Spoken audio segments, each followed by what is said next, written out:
Good evening. I have a question for the gentleman there. And what's your name? My name is Valentina. Valentina. Okay, go ahead. Yeah. My first question is, with all his vision and our state of economy now, how is he going to finance it?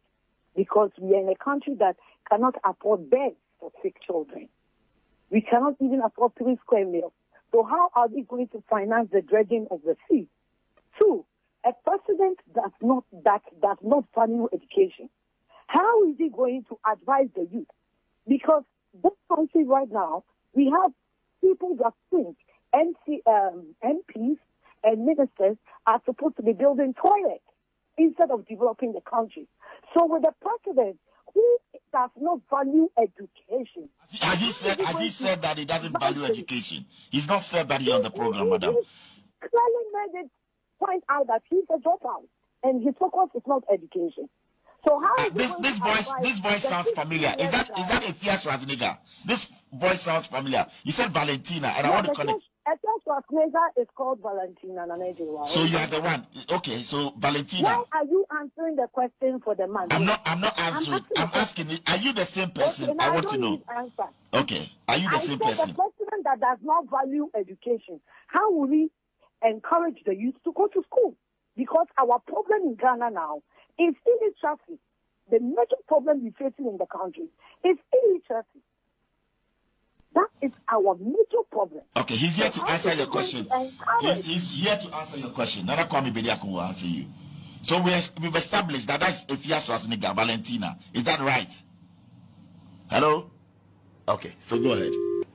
So first of all, there's no such thing as I don't value education.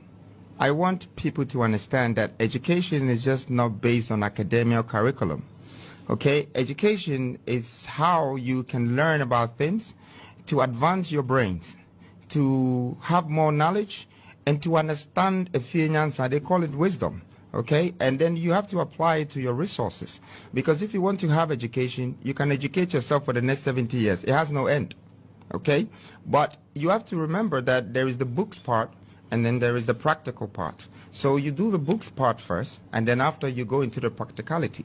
But some people are thinking that education is just about chewing and pouring. So I am actually just advising Ghanaians that what's the point of learning about Christopher Columbus when you had the cocoa to learn about, when you had the gold to learn about? Why are you going to America to buy the gold and put it in your neck when it's right on your neck, on your land? Because you didn't study about mining when you were studying geography. So I don't have anything like that, like I'm against education. In fact, I support education, and the youth will tell you from the university, since we're doing the university challenge, even putting in $1 million, you know, to support people who will come up with great $1 million Ghana cedis. Yes, okay. Yeah, for people who will come up with great ideas, to be able to use that capital to fund that idea. You know, so it's more like a Shark Tank that we're building, you know, and we did this because we thought that maybe this can give a facelift to the government's existing idea, you know, because everybody is educating themselves in Ghana so they can get a job.